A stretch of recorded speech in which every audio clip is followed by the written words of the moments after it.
A cidade de Paris é o coração de uma área metropolitana com 12 milhões de habitantes. Retirar carros das ruas e reduzir a poluição são objetivos de mão dada. Zero emissões de carbono em 2050 é a meta. A autarquia explora diferentes soluções. Quanto ao tipo de energia que vai ser dominante, ainda há dúvidas. Aujourd'hui, c'est l'électrique qui se développe beaucoup, mais on pense qu'il faut développer un panel de différentes énergies. Par exemple, le GNV et l'hydrogène aussi. On a déjà à Paris des taxis qui fonctionnent à l'hydrogène. Alors il faut encore travailler beaucoup parce que l'hydrogène aujourd'hui, il n'est pas très décarboné. Donc aujourd'hui, on a encore beaucoup de recherches à faire et de développement pour que l'hydrogène soit une énergie décarbonée. Et on travaille aussi sur des biogaz.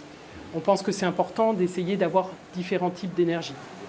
C'est compliqué aujourd'hui de savoir ce que sera le futur. Ce qu'on est sûr, c'est qu'en 2030, on aura sans doute beaucoup d'électrique. Mais 2040, 2050, on ne sait pas trop. Donc c'est bien d'essayer de développer différentes énergies pour être sûr qu'on aura un panel qui nous permet d'être efficace en 2040-2050. As dúvidas quanto ao futuro obrigam a diferentes experiências. On expérimente par exemple des navettes autonomes dans le bois de Vincennes aujourd'hui et on les teste sur différents parcours pour voir comment ça fonctionne dans des carrefours compliqués, comment ça fonctionne en partage avec des pistes vélos, avec des piétons aussi. Donc on teste différentes configurations des navettes autonomes. On a testé aussi sur la Seine les petits véhicules dont je parlais qui sont les Sea Bubble, qui sont des Comment petits... ça s'appelle ? Sea Bubble. On a juste fait un test pour voir, mais c'est pour montrer qu'on teste différentes choses dans Paris. Et là, la RATP, avec Alstom, va commencer à tester en Île-de-France des petits hélicoptères volants qui pourraient servir peut-être à transporter des marchandises. Mudar hábitos de mobilidade significa enfrentar novos conflitos. Por exemplo, entre peões, bicicletas e trotinetas. Pour la gestion des conflits entre les usagers, là, on va travailler, on commence à travailler cet été à un code de la rue qui permettrait de définir des règles de bonne gestion entre usagers et sans doute faire beaucoup de communication pour essayer de rappeler les principes de bon usage et de bonne cohabitation entre les différents usagers. Mais c'est sûr, plus on a différents types d'usagers, différents modes de transport, plus on a des risques de conflit parce qu'on a des vitesses différentes. Em algumas zonas, as trotinetas podem ficar limitadas a 10 km por hora. O novo código talvez esteja pronto no início do próximo ano.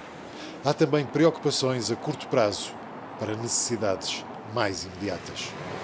Et nous, on teste aussi beaucoup de choses un peu moins futuristes pour le transport de marchandises, par exemple des petits véhicules urbains, des types de triporteurs, de vélos à assistance électrique avec différents types de chargement. Ça nous semble être beaucoup plus vers quoi on va aller en 2030 en tout cas ou 2040. Para já, é uma utopia querer uma cidade sem carros, mas a ideia é reduzir o mais possível a utilização de viaturas particulares. O Rio Sena é uma reserva que pode dar resposta em termos de transportes do futuro. On a eu à un moment un service de voyageurs et puis financièrement ça n'a pas bien marché. Donc il faut qu'on remette ça, qu'on y travaille à nouveau pour essayer, parce qu'aujourd'hui effectivement il y a beaucoup de services mais essentiellement touristiques. Et ce qu'on aimerait c'est aussi avoir des navettes fluviales de passagers qui pourraient fonctionner avec le pass Navigo. Numa cidade saturada de carros, a aposta em transportes alternativos é inevitável. Ainda sem certezas quanto à energia que melhor serve o objetivo de zero emissões de carbono, Paris testa diferentes soluções.